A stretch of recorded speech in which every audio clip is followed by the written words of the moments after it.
মই যে পিডব্লিউডিৰ এই ৰাস্তা অসম মালদাৰ ৰাস্তা এইটোতো চিলচিলৰ ওপৰত টকা হয়নে নহয় কওক এই যে 950 কোটি টকাৰ আমাৰ ইয়াতে ৰাস্তা হৈছে ইয়াৰ পৰা একেবাৰে কাজিৰঙা পাবগৈ কিমান লাভ হ'ব মানুহৰ পৰ্যটক আহিব মানুহৰ লাভ হ'ব এইখিনি অসম চৰকাৰে এক্সট্ৰা টকা হয়নে নহয় পিডব্লিউডিটো ট্ৰান্সপৰ্ট সাবজেক্ট তাৰ ওপৰত এই ৰাস্তাটোতে 950 কোটি টকা হিমন্ত বিশ্ব শৰ্মা ডাঙৰীয়াই দিছে নাই কিমান তেনেকে কাম কৰিছো গতিকে আমি কোনো পৰ্যায়ত ক্ষমতা আমি কাৰ্বি আংলং অটোনমাছ কাউন্সিলৰ কাটিব নোখোজো নকৰো ঠিক তেনেকে আমি বিপিআৰৰ নকৰো ঠিক তেনেকৈ আমি ডিমা হাজাও নকৰো আৰু সহায়হে কৰিম আপোনালোকক প্ৰতিশ্ৰুতি দিছো দেখাই দিলো মই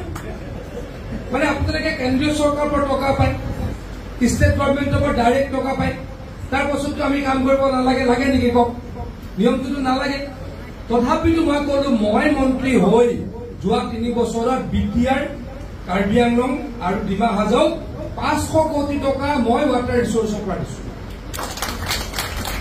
এটা শব্দ মিছা কৰা কোৱা নাই প্ৰমাণ আছে গভৰ্ণমেণ্ট পইচাটো প্ৰমাণে আছে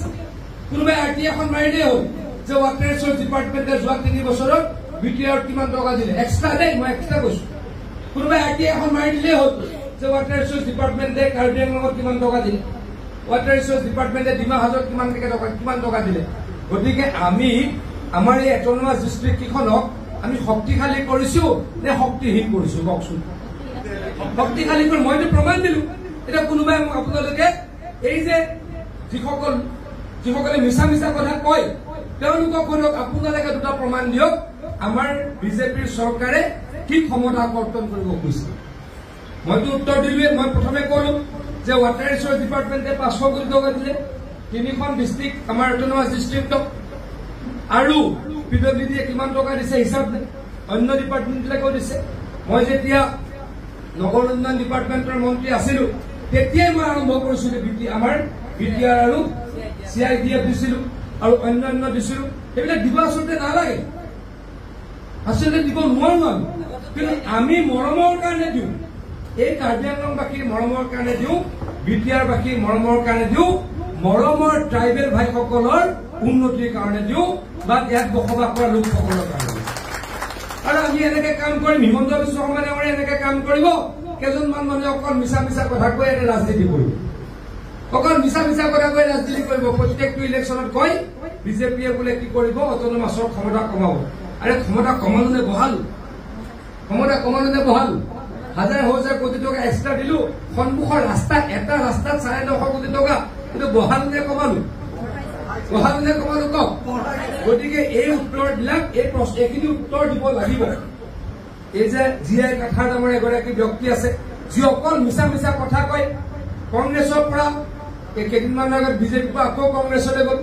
সেইকেইজনে মিছা মিছা কথা কৈ ফুৰিছে তেওঁলোকক ক'ব লাগিব যে আপোনালোকৰ চৰকাৰ থাকোঁতে কিমান টকা এক্সট্ৰা গৈ আমাৰ কাৰ্বি আংলঙত দিছিল আৰু আমাৰ বিজেপি চৰকাৰে কিমান দিছিল এই উত্তৰটো আপোনালোকে শুনক জিআই কাঠাই ডাঙৰীয়াই ক'ব মিছা কথা কৈ আমাৰ মাজত ভাগ সৃষ্টি নকৰিব আমাৰ সকলো বাসিন্দা এই কাৰ্বি আংলং অটোনমাছ কাউন্সিলৰ সকলো বাসিন্দা একেই যিখিনি অতীতৰ পৰা আছে তাৰ মাজত ভাগ কৰি কিবা লাভ আছে নেকি নতুনকে আহিলে আমি কাৰোবাক আহিব নিদিওঁ চিলচিলৰ নিয়ম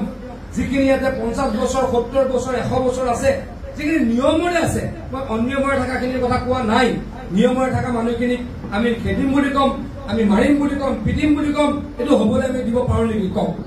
সেইটোতো ক'ব নোৱাৰো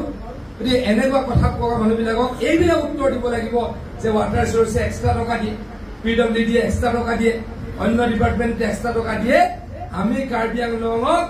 আৰু উন্নতি কৰিবলৈ এই কাম কৰিম